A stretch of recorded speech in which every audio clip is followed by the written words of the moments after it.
Avez-vous déjà surpris votre chien immobile, fixant un coin vide de la pièce et se mettant à aboyer comme si quelqu'un s'y trouvait? Vous regardez, vous ne voyez rien. Mais votre toutou insiste. Il aboie, grogne, parfois recule comme s'il avait peur. La plupart des gens considèrent cela comme un comportement étrange, un caprice de cabot. La science officielle vous dira qu'il a entendu un son que vous n'avez pas perçu, ou senti une odeur qui vous a échappé. Mais Rudolf Steiner, l'un des plus grands clairvoyants du XXe siècle, avait une explication très différente. Une explication qui va complètement changer la façon dont vous comprenez le comportement de votre fidèle compagnon. Votre chien n'aboie pas dans le vide. Il aboie vers quelque chose que vous ne pouvez pas voir, quelque chose qui est réellement là, quelque chose qui vient du monde spirituel, de l'invisible. Avant de vous expliquer exactement ce que votre chien voit, il faut que je vous parle d'une chose fondamentale concernant la nature des chiens et leur relation avec les mondes invisibles. Les êtres humains, dans notre état d'évolution actuel, ont perdu la capacité de voir directement le monde spirituel. Autrefois, cette vision était naturelle. Nos ancêtres voyaient les êtres élémentaux, les esprits de la nature, les énergies qui imprègnent tout. Mais avec le développement de la conscience individuelle et de la pensée logique, cette perception s'est refermée, comme une porte qui claque. Les animaux, eux, n'ont jamais subi cette fermeture. Ils n'ont pas développé l'autoconscience humaine, mais en compensation, ils ont conservé des perceptions que nous avons perdues. Chaque espèce animale a conservé différents types de perceptions spirituelles en fonction de sa nature et de son histoire évolutive. Les chiens, en particulier, ont une capacité extraordinaire à percevoir le monde éthérique et partiellement le monde astral. Ce sont deux plans d'existence qui s'interpénètrent avec le monde physique, mais que nos yeux normaux ne peuvent pas voir. C'est comme si deux réalités coexistaient, mais que nous n'étions sensibles qu'à l'une d'elles. Pour comprendre cela mieux, il faut que je vous explique la différence entre ces deux mondes. Le monde éthérique est le plus proche du monde physique.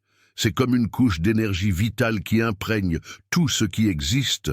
Vous ne pouvez pas voir le corps éthérique d'un arbre, mais il est là, soutenant la vie de l'arbre, faisant se multiplier ses cellules, grandir ses feuilles, circuler sa sève. C'est la force vivante de l'arbre. Le monde astral est différent. C'est le monde des émotions, des désirs, des forces psychiques. Tandis que le monde éthérique est relativement stable et calme, le monde astral est dynamique, plein de couleurs, de mouvements, d'intensité. C'est dans le monde astral que résident les êtres qui peuvent être bénéfiques ou maléfiques pour les humains. Les chiens perçoivent les deux mondes, mais de façon différente. La perception éthérique qu'ils ont est constante et claire. Ils voient le monde éthérique tout le temps, comme nous voyons le monde physique. La perception astrale, elle, est plus intermittente, plus comme des éclairs de vision qui apparaissent dans certaines circonstances. Cela explique pourquoi, parfois, votre chien semble voir quelque chose clairement et réagit avec force, tandis que d'autres fois, il perçoit juste quelque chose vaguement et est inconfortable, sans pouvoir identifier exactement quoi. Steiner expliquait que le corps éthérique est le champ de force vitale qui soutient toute vie. Il imprègne le corps physique et s'étend un peu au-delà de lui. Sans le corps éthérique, le corps physique ne serait que matière morte. C'est le corps éthérique qui organise les processus biologiques, qui maintient la santé, qui stocke les mémoires. Mais le corps éthérique n'existe pas seulement chez les êtres vivants. Il existe aussi des forces éthériques dans l'environnement, des courants d'énergie vitale qui circulent dans la nature, des accumulations d'énergie en certains lieux. Et il existe des êtres qui habitent primairement le plan éthérique, des êtres que la tradition appelle des élémentaux ou esprits de la nature. Pensez aux lutins de nos campagnes, aux corrigans des forêts bretonnes. Les chiens peuvent percevoir ces forces et ces êtres. Pour eux, le monde éthérique est aussi réel que le monde physique. Il voit les deux choses simultanément, mélangées en une seule expérience. Quand votre chien s'arrête et fixe un point apparemment vide, il voit quelque chose dans le plan éthérique. Cela peut être une concentration d'énergie, cela peut être un être élémental, cela peut être le résidu énergétique de quelque chose qui s'est passé à cet endroit. Le monde astral est encore plus intéressant. C'est le plan des émotions, des désirs, des forces psychiques. C'est aussi là que résident de nombreux êtres spirituels, certains bénéfiques, d'autres moins. Et c'est là que les consciences humaines qui sont déjà mortes passent une partie de leur temps après la mort. Les chiens ont une perception partielle du monde astral. Pas aussi claire que la perception éthérique, mais suffisante pour détecter des présences, sentir des énergies émotionnelles, percevoir quand quelque chose ne va pas. C'est pour cela que les chiens sont connus pour leur capacité à sentir le danger avant qu'il ne se manifeste. Ils n'utilisent pas seulement leur sens physique aiguisé. Ils perçoivent des perturbations dans le champ astral qui annoncent des événements avant qu'ils ne se produisent. Maintenant, je vais vous expliquer spécifiquement ce que votre chien peut être en train de voir quand il aboie dans le vide. Première possibilité, les êtres élémentaux. Les élémentaux sont des êtres qui habitent le plan éthérique et astral inférieur. Ils sont liés aux éléments de la nature, à la terre, à l'eau, à l'air et au feu. La tradition populaire les appelle gnomes, ondines, sylphes et salamandres. Mais ces noms ne sont que des approximations. Steiner a expliqué en détail la nature de ces êtres. Les gnomes, liés à la terre, travaillent dans les processus de minéralisation et dans les racines des plantes. Ce sont des êtres sérieux, concentrés, qui n'aiment pas la perturbation.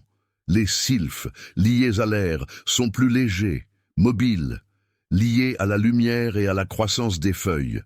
Les ondines travaillent avec l'eau, avec la sève, avec tout ce qui coule. Et les salamandres, liées au feu, sont présentes là où il y a chaleur, transformation, épanouissement. Ces êtres n'ont pas de corps physique, mais ils sont absolument réels dans les plans où ils existent. Et votre chien les voit avec une clarté totale. Pour lui, un gnome est aussi visible que la chaise du salon. Les élémentaux ne sont ni bons ni mauvais en eux-mêmes. Ils existent simplement et remplissent leurs fonctions dans l'économie de la nature. Mais certains peuvent être perturbateurs pour les environnements humains, spécialement si la maison a été construite dans un lieu qu'ils considèrent comme leur territoire. Quand votre chien aboie vers un coin spécifique de la maison répétitivement, il se peut qu'il y ait un élémental à cet endroit. Le chien le voit clairement et réagit comme il réagirait à n'importe quel intrus. Il ne sait pas que vous ne pouvez pas le voir. Il aboie simplement pour alerter sur la présence. Deuxième possibilité, les résidus énergétiques. Tout ce qui se passe laisse une marque dans le plan éthérique. Les événements émotionnellement intenses laissent des marques plus fortes. S'il y a eu une dispute violente dans un lieu, l'énergie de cette dispute reste imprégnée à cet endroit. Si quelqu'un a beaucoup souffert dans une pièce, la souffrance reste enregistrée dans les murs, dans le sol, dans l'air. Quand vous emménagez dans une nouvelle maison, vous entrez dans un espace chargé avec l'énergie de tous ceux qui y ont habité avant.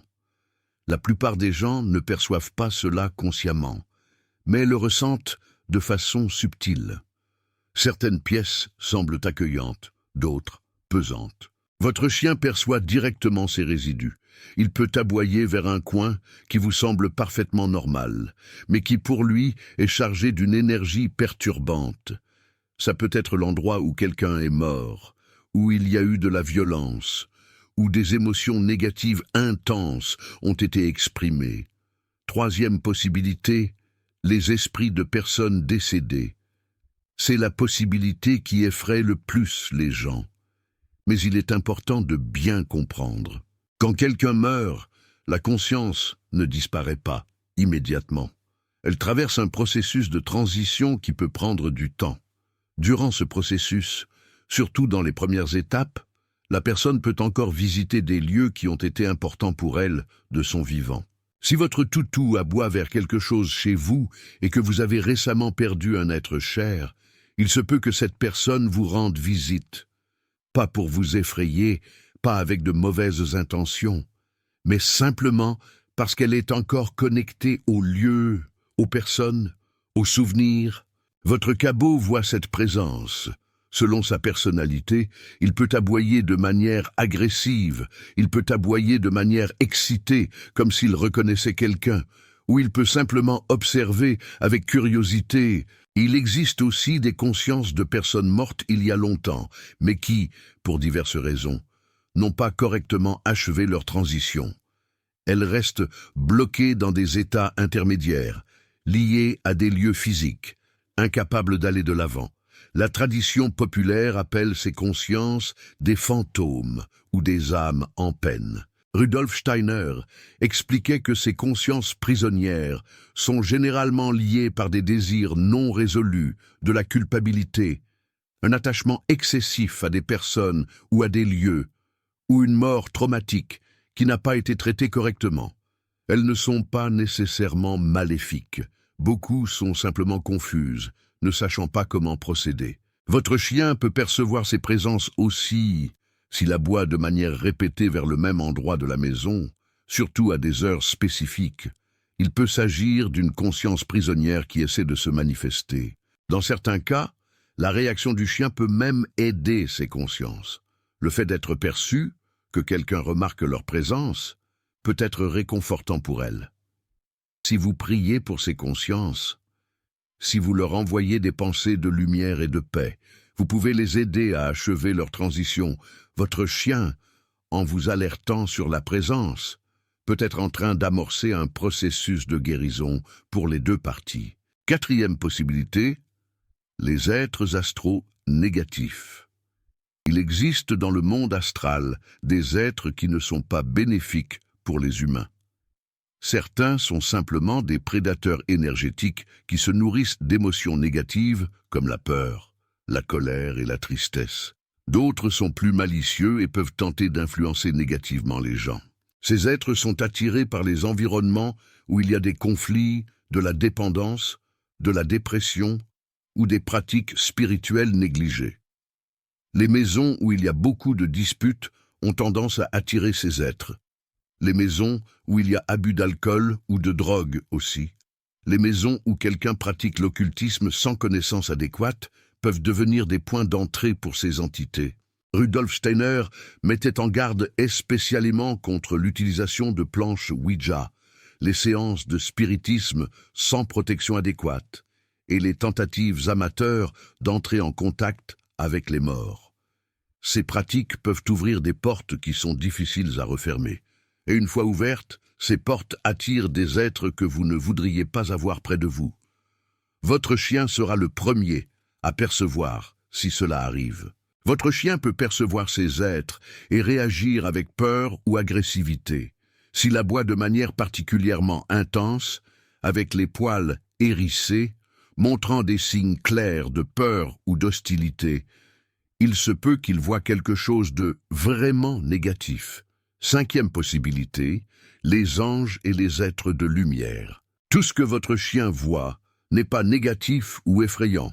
Il existe aussi des êtres bénéfiques qui visitent les environnements humains, des anges gardiens qui accompagnent des personnes spécifiques, des êtres de lumière qui apportent des bénédictions, des entités protectrices liées à des familles ou à des lieux. Quand votre chien réagit de manière différente, non pas avec peur ou agressivité, mais avec excitation joyeuse, remuant la queue, voulant interagir, il se peut qu'il voie une présence bénéfique. Certains chiens semblent saluer quelqu'un d'invisible avec la même joie qu'ils saluent leur maître. Sixième possibilité, les portails ou points d'énergie. Il existe des lieux sur Terre où les frontières entre les mondes sont plus fines. La tradition appelle ces lieux des portails, des vortex ou des points de pouvoir. Les églises anciennes ont souvent été construites sur ces points. Les lieux sacrés de différentes cultures coïncident souvent avec ces lieux.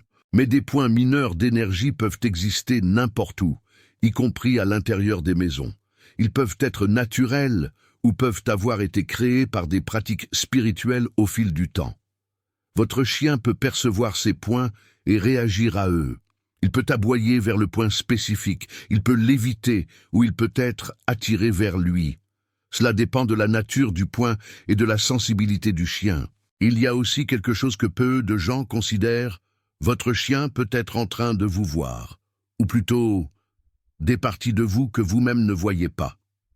Rudolf Steiner expliquait que chaque être humain a de multiples corps.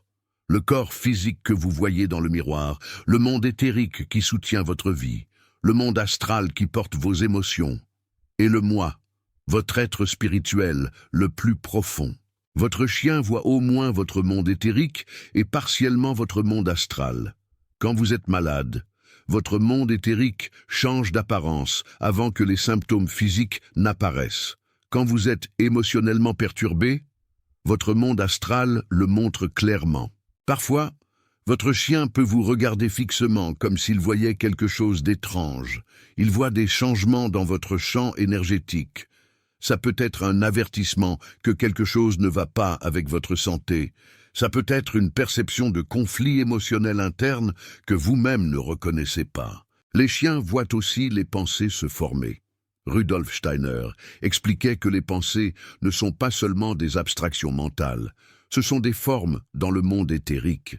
Quand vous pensez à quelque chose intensément, vous créez une forme pensée qui existe objectivement, bien qu'invisible aux yeux physiques. Votre chien peut réagir à vos pensées. Si vous pensez à sortir de la maison, il le sait avant que vous ne vous leviez. Si vous pensez à lui donner à manger, il est déjà animé. Ce n'est pas seulement parce qu'il a appris à lire votre langage corporel, bien que cela arrive aussi, c'est parce qu'il voit la pensée se former dans votre champ éthérique. Maintenant, je vais vous expliquer comment interpréter les différentes réactions de votre chien. Si le chien aboie mais ne semble pas effrayé, avec une posture normale, il se peut simplement qu'il alerte sur une présence qu'il ne considère pas menaçante. Ça peut être un être élémental inoffensif, un résidu énergétique neutre ou une visite d'un être cher décédé. Si Médor, si ton toutou, si ton cabot, aboie avec peur, en reculant, la queue entre les jambes, le poil hérissé, c'est qu'il perçoit quelque chose qu'il considère comme menaçant. Ça peut être un être astral négatif, un résidu d'énergie très lourde ou une présence hostile. Imaginez un peu le pauvre. Si, au contraire, ton chien aboie avec une excitation positive, en remuant la queue, en sautant, en essayant d'interagir, il est probable qu'il voit quelque chose de bénéfique. Un ange peut-être, un esprit protecteur, ou la présence de quelqu'un qu'il a connu et aimé de son vivant. Et si ton fidèle compagnon s'arrête et observe sans aboyer, avec une attention soutenue, mais sans réaction émotionnelle forte, il regarde quelque chose qui ne l'affecte pas directement. Il observe peut-être simplement le flux des énergies éthériques dans l'environnement, ces énergies invisibles qui nous entourent. Si ton chien évite constamment un endroit spécifique de la maison, refusant d'entrer dans cette pièce ou de dormir dans ce coin, il perçoit quelque chose qu'il n'aime pas à cet endroit. Même s'il n'aboie pas, cette aversion est significative. Alors, que peux-tu faire avec cette information précieuse? Premièrement, sois attentif au comportement de ton chien. Il est un détecteur d'énergie beaucoup plus sensible que n'importe quel appareil que tu pourrais acheter. Quand il réagit à quelque chose, ne le rejette pas comme une simple bêtise. Observe. Annote, recherche des schémas. Deuxièmement, fais confiance à ta propre intuition.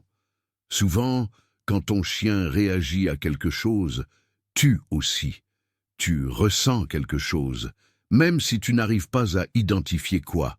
Une sensation de malaise, un frisson, un changement d'humeur. Ton chien ne fait que confirmer ce que ton intuition sait déjà. C'est comme si Médor était une antenne qui capte ce que l'on ne perçoit plus consciemment. Troisièmement, nettoie énergétiquement ta maison périodiquement. C'est particulièrement important si ton chien réagit fréquemment à certains endroits. Il existe de nombreuses techniques de nettoyage énergétique, des plus simples, comme ouvrir les fenêtres et laisser entrer le soleil, aux rituels plus élaborés avec des herbes, de l'encens et des prières. Pense à la sauge, au palo santo. Des gestes simples, mais qui peuvent avoir un grand impact. Rudolf Steiner, l'éminent penseur, recommandait des pratiques spécifiques pour purifier les environnements. L'une d'elles était de lire des textes spirituels élevés à voix haute dans les pièces de la maison. La vibration des mots sacrés aide à dissiper les énergies négatives et à attirer les forces positives. Imaginez un peu, créer une atmosphère sacrée chez soi. Quatrièmement, si ton chien réagit avec beaucoup de peur à un endroit spécifique et que la situation ne s'améliore pas avec un simple nettoyage énergétique, il peut être nécessaire de chercher une aide spécialisée. Pas auprès de charlatans ou de personnes qui veulent te faire peur pour gagner de l'argent, mais auprès de praticiens spirituels sérieux qui comprennent ces questions, des personnes avec une réelle expertise et une éthique irréprochable. Cinquièmement, ne nourris pas la peur. Si tu commences à avoir peur chaque fois que ton chien aboie vers quelque chose d'invisible, tu génères encore plus d'énergie négative, ce qui peut attirer encore plus de problèmes. Maintiens une attitude de curiosité. Calme. Pas de panique. Vois cela comme une enquête, une exploration du monde invisible. Maintenant, je vais te raconter quelque chose sur l'histoire spirituelle des chiens, ce qui explique pourquoi ils ont cette capacité. Prépare-toi, c'est fascinant. Rudolf Steiner expliquait que les chiens ont une relation unique avec l'humanité. Ils ont été les premiers animaux à être domestiqués, il y a des dizaines de milliers d'années. Durant ce long temps de cohabitation, les chiens ont développé un lien spécial avec les êtres humains, qui va au-delà du physique, un lien qui touche l'âme. Les chiens se sont adaptés pour servir les humains de nombreuses façons. Chasse, garde, élevage, compagnie. Mais une fonction moins reconnue est celle de gardien spirituel. Les chiens protègent leur maître non seulement des menaces physiques, mais aussi des menaces invisibles. Dans de nombreuses cultures anciennes, les chiens étaient considérés comme des animaux sacrés, avec des pouvoirs spéciaux. Les Égyptiens avaient Anubis, le dieu à tête de chacal qui guidait les âmes des morts. Les Grecs avaient Cerbère, le chien à 3 têtes qui gardait l'entrée du monde des morts. Les Nordiques avaient Garm, le chien qui gardait les portes de Hel. Ces mythes ne sont pas une coïncidence. Ils reflètent une connaissance ancestrale de la connexion des chiens avec le monde spirituel. Les peuples anciens observaient que les chiens réagissaient à des choses invisibles et en ont conclu, à juste titre, qu'ils pouvaient voir entre les mondes. Les Celtes croyaient que leurs chiens pouvaient voir les morts et les avertissaient lorsque des esprits s'approchaient. Les Perses avaient pour habitude d'amener un chien pour voir une personne mourante, croyant que le chien pouvait voir l'âme se détacher du corps. Les hindous associaient les chiens au dieu Bhairava, une manifestation de Shiva liée à la mort et à la transformation. Dans la tradition japonaise, certains chiens étaient considérés comme capables de voir les yokai, les esprits du folklore japonais, et de protéger leur famille de ces entités. Dans la tradition africaine, de nombreux peuples croyaient que les chiens pouvaient voir les ancêtres et servaient d'intermédiaires entre le monde des vivants et le monde des morts. Il est extraordinaire de voir comment des cultures qui n'ont jamais eu de contact entre elles ont développé les mêmes croyances sur les chiens. Cela n'arrive pas par hasard. Cela arrive parce que ces cultures observaient la même réalité. Les chiens peuvent vraiment voir ce qui est au-delà du physique, et des peuples du monde entier l'ont perçu. C'est une vérité ancestrale. La domestication des chiens a également créé un lien karmique entre l'espèce canine et l'humanité. Rudolf Steiner expliquait que lorsque tu as un chien, vous êtes dans une relation spirituelle qui va au-delà de cette vie. L'amour que tu donnes à ton chien et l'amour qu'il te donne créent des connexions qui transcendent la mort physique. C'est pourquoi beaucoup de personnes ressentent une connexion si profonde avec leur chien, plus profonde qu'elles ne peuvent l'expliquer rationnellement. Et c'est pourquoi la mort d'un chien peut être si dévastatrice. Ce n'est pas seulement un animal de compagnie qui s'en est allé, c'est un compagnon d'âme.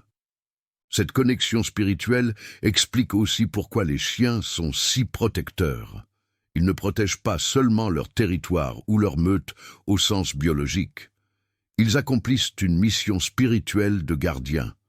Ton chien te protège de menaces que tu ne sais même pas qu'elles existent. Rudolf Steiner a parlé de la façon dont les anges travaillent parfois à travers les animaux, en particulier les chiens. Chaque être humain a un ange gardien qui l'accompagne et le protège. Mais l'ange ne peut pas agir directement dans le monde physique. Il a besoin d'intermédiaires. Les chiens peuvent servir d'intermédiaires. Quand ton chien t'empêche soudainement d'aller dans un chemin, ou insiste pour rester entre toi et une certaine personne, ou te réveille au milieu de la nuit sans raison apparente, il se peut que ton ange gardien travaille à travers lui. C'est comme si ton chien était le porte-parole de ton ange. L'ange voit un danger que tu ne peux pas voir. Il ne peut pas t'avertir directement, parce que tu as perdu la capacité de l'entendre consciemment. Mais il peut influencer ton chien, qui a une perception spirituelle ouverte, et utiliser le chien pour t'alerter. Cela ne signifie pas que tout comportement de ton chien est inspiré par des anges. Les chiens ont leur propre volonté, instinct et personnalité. Mais dans les moments cruciaux, quand il y a un danger réel, la protection angélique peut se manifester à travers ton compagnon canin. Il y a un aspect supplémentaire que Rudolf Steiner a mentionné et qu'il est important de comprendre. Écoute bien. Les chiens perçoivent non seulement des entités séparées, mais aussi l'état énergétique des personnes. Quand tu es émotionnellement perturbé, ton champ énergétique change. Quand vous êtes en colère, que vous avez peur, que vous êtes triste ou anxieux, ces émotions se manifestent dans votre corps astral sous forme de couleurs, de textures et de formes que votre chien peut voir. C'est pourquoi les chiens sont si sensibles à l'humeur de leur maître.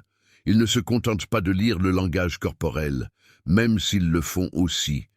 Ils voient directement votre état émotionnel se refléter dans votre champ énergétique. Imaginez ça, un miroir de vos émotions, capté par votre fidèle compagnon. Si vous traversez une période difficile émotionnellement, votre toutou le sait, et il peut réagir de différentes manières. Il peut devenir plus pot de colle, voulant vous réconforter. Il peut devenir plus vigilant, comme s'il avait besoin de vous protéger davantage. Il peut même devenir stressé ou malade, absorbant une partie de l'énergie négative que vous émanez. Pauvre bête. Alors, prenez soin de votre état émotionnel, aussi pour le bien de votre cabot. Quand vous êtes en paix, votre chien est aussi en paix. Quand vous êtes en tourment, votre chien souffre avec vous. C'est un véritable baromètre émotionnel. Il y a aussi un phénomène que Rudolf Steiner a décrit, qui est important à comprendre. Il existe des forces spirituelles appelées lucifériennes et arimaniennes, qui influencent constamment l'humanité. Lucifer est la force qui nous tire vers le monde spirituel de manière prématurée, créant des illusions, des fantasmes, une déconnexion de la réalité, un peu comme se perdre dans des rêves éveillés. Ahriman, lui, est la force qui nous rattache au matériel, niant tout ce qui est spirituel, créant le matérialisme, la froideur, la mécanicité, une vision du monde réduite au tangible. Les chiens perçoivent ces forces aussi. Quand il y a une influence luciférienne forte dans un environnement, comme quand quelqu'un a des hallucinations ou se perd dans des fantasmes spirituels dangereux, le chien peut réagir avec inquiétude. Il peut devenir agité, comme s'il sentait un danger invisible. Quand il y a une influence ahrimanienne forte, et comme quand quelqu'un s'enfonce dans la dépression ou le matérialisme extrême, le chien peut devenir léthargique ou triste. Il semble perdre son énergie, sa joie de vivre. Votre chien est un miroir de l'équilibre spirituel de l'environnement. Si votre compagnon est constamment agité ou constamment déprimé, cela peut être un signe qu'il y a un déséquilibre dans les forces spirituelles de la maison.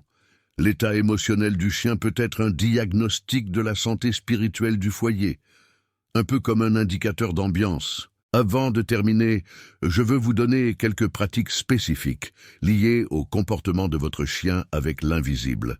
Des petites astuces pour mieux comprendre votre toutou. Première pratique, observez et annotez. Quand votre chien réagit à quelque chose d'invisible, notez la date, l'heure, le lieu exact et le type de réaction. Avec le temps, vous pourrez percevoir des schémas. Peut-être qu'il réagit toujours à la même heure, ou toujours quand une certaine personne est présente ou en corrélation avec les phases de la lune. C'est un peu comme devenir un détective du paranormal. Deuxième pratique, parlez avec votre chien. Ça peut paraître bête, mais les chiens comprennent beaucoup plus que ce que l'on pense. Surtout l'intention derrière les mots. Quand il aboie sur quelque chose, dites calmement que vous comprenez qu'il voit quelque chose. Remerciez-le pour l'alerte et demandez-lui de se calmer s'il n'y a pas de danger réel. Beaucoup de chiens répondent à ce type de communication. C'est une forme de dialogue, au-delà des mots. Troisième pratique, faites un nettoyage énergétique régulier. Une fois par semaine, ouvrez toutes les fenêtres, laissez le soleil entrer, allumez un encens naturel si vous aimez, et mentalement, demandez à toutes les énergies négatives de sortir, et que seules les forces positives restent. Si votre chien réagissait à un certain endroit et arrête de réagir après le nettoyage, vous avez la confirmation que ça a fonctionné. C'est comme faire le ménage. Mais pour l'âme de votre maison, quatrième pratique, remerciez votre chien. Il vous sert de façon que vous n'imaginez même pas. Il vous alerte sur des dangers invisibles. Il vous protège des influences négatives. Il vous donne de la compagnie à des niveaux qui vont au-delà du physique. Un simple « merci », dit avec amour sincère, renforce le lien entre vous. C'est une petite attention qui a une grande valeur. Cinquième pratique. Observez votre chien avec les enfants. Les jeunes enfants ont encore la perception spirituelle partiellement ouverte. Avant 7 ans, beaucoup d'enfants voient des choses que les adultes ne voient pas. Si vous remarquez que votre chien et un jeune enfant réagissent au même endroit ou dans la même direction au même moment, c'est une confirmation forte qu'il y a quelque chose là. Un regard innocent qui perçoit ce que nous avons oublié. Sixième pratique, prêtez une attention spéciale aux horaires de transition. L'aube et le crépuscule sont des moments où les frontières entre les mondes deviennent plus fines. Si votre chien a tendance à aboyer sur l'invisible à ces moments-là, ça a du sens dans la perspective spirituelle. Ce sont les moments où les êtres d'autres plans peuvent se manifester plus facilement. C'est l'heure où les esprits se promènent. Septième pratique, quand votre chien mourra, maintenez la connexion. Steiner a expliqué que les animaux qui ont vécu avec des humains développent un lien qui ne se termine pas avec la mort physique. L'âme grupale des chiens absorbe les expériences individuelles, mais les souvenirs de l'amour partagé restent. Votre chien qui est mort est toujours connecté à vous d'une certaine manière. Et il est possible que les chiens que vous aurez dans le futur importent quelque chose de cette connexion antérieure, un amour qui traverse le temps et l'espace. Si cette vidéo vous a fait regarder votre chien d'une façon différente, si elle a expliqué des comportements que vous ne compreniez pas, j'ai besoin de vous demander quelque chose. Cette connaissance sur la perception spirituelle des chiens n'est enseignée nulle part de façon aussi complète. La science conventionnelle ignore le monde spirituel. La religion conventionnelle ignore le rôle spirituel des animaux. Seule la science spirituelle de Rudolf Steiner offre cette compréhension détaillée. C'est un savoir précieux à partager. Amener cette connaissance de façon accessible exige dévouement et recherche profonde. Si vous voulez que ce type de contenu continue d'exister, le Super Thanks là en bas est une façon d'appuyer cette mission de révélation. Ce n'est pas obligatoire, mais si cette vidéo vous a touché, considérez retribuer. Chaque appui permet que plus de personnes découvrent des vérités qui étaient cachées. Un petit geste pour un grand impact. Maintenant, je veux vous entendre. Votre chien a-t-il déjà aboyé sur quelque chose que vous ne pouviez pas voir? Dans quelles circonstances? Comment a-t-il réagi? Avez-vous senti quelque chose sur le moment? Racontez dans les commentaires. Vos histoires aident d'autres personnes qui vivent des expériences pareilles et créent une communauté de personnes qui comprennent que nos animaux perçoivent beaucoup plus que ce que l'on imagine. Si vous n'êtes pas encore inscrit à la chaîne, inscrivez-vous. Il y a beaucoup plus de connaissances de Rudolf Steiner à partager sur les animaux, sur le monde spirituel, sur tout ce qui est au-delà de ce que nos yeux peuvent voir. Merci d'être ici. Merci de chercher à comprendre ce que votre chien sait déjà instinctivement. Et la prochaine fois qu'il aboiera sur le rien, rappelez-vous. Probablement que ce n'est pas rien. À la prochaine vidéo.